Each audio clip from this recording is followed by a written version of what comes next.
그 연애 그 프로그램에 보면은 유모차나 아니면은 무슨 뭐 육아 용품이나 이런 것들 고가의 그런 것들이 이렇게 막 소개가 되는 경우가 많잖아요. 그런 거를 이렇게 볼 때마다 제가 좀 아이한테 좀 미안한 생각이 들 때가 있어요. 왜냐하면 한계가 또 있잖아요. 그런데 이제 그 육아 경쟁 이런 것들이 SNS나 그런 대중 매체에 굉장한 영향이 있지 않은가. 제가 결혼과 육아의 사회학에 그 유모차에 대한 코너가 있었거든요. 그래서 이제 검색을 해봤어요. 그 검색창에다가 500만 원 유모차. 정말 바로 딱딱 뜨는 거예요. 예.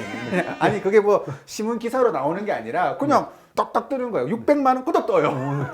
깜짝 놀랐던 그런 기억이 있는데 이게 이제 뭐 말씀해 주셨지만 되게 구조적인 문제죠. 그러니까 협찬을 받아서 그런 육아 방송을 찍고 그런 식의 이제 더 큰 구조적인 문제가 있는데 이게 이제 그게 더 비극적인 게 뭐냐면 그렇게 해서 노출이 되잖아요. 근데 이제 예를 들어서 500만 원짜리 유모차가 있어요. 근데 여러분들 그 베이비 페어 있잖아요. 박람회 네. 가보면 그 장난 아니잖아요. 진짜 뭐 네. 이런 게 다 있어 막 그러면서 막 난리도 아닌데 우리가 이제 어떤 현혹될 수가 있습니다. 뭔가 이걸 하면 되게 뭐 이 유모차는 뭐 어떻게 부모가 50만짜리 유모차를 살 수가 있어. 이 유모차는 뭐 목에 뼈를 잡아주고 막 근육을 도와주고 막 그런 모든 육아용품이 다 그런 거거든요. 과학적이고 엄마라면 써야 돼요. 근데 그게 왜 현혹이 되냐면 역설적으로 그런 막 명품 육아 시장이 공개될수록 내가 쓰는 소비는 굉장한 절약적인 것으로 착각을 하게 되는 거죠. 나는 저렇게 안 사. 나는 굉장히 꼼꼼해. 꼼꼼한데 결국 전체 소비하는 지출은 늘어나요.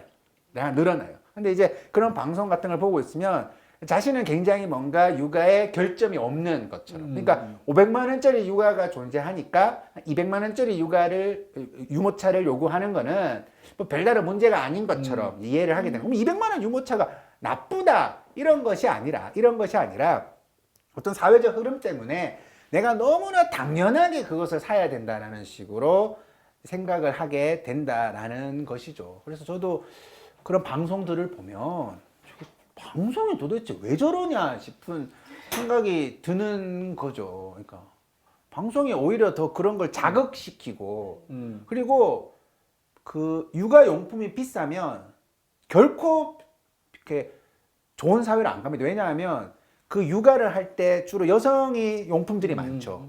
여성이 비싼 제품을 구매했다라는 게 엄마로서 내가 더 잘해야 된다는 이유처럼 포장이 됩니다. 그 사회에서는.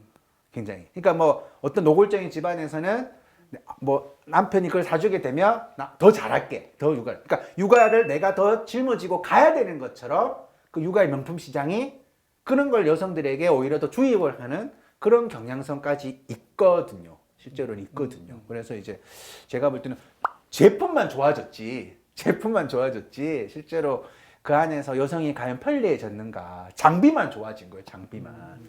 그런 좀 생각이 들어요. 아이돌 사랑!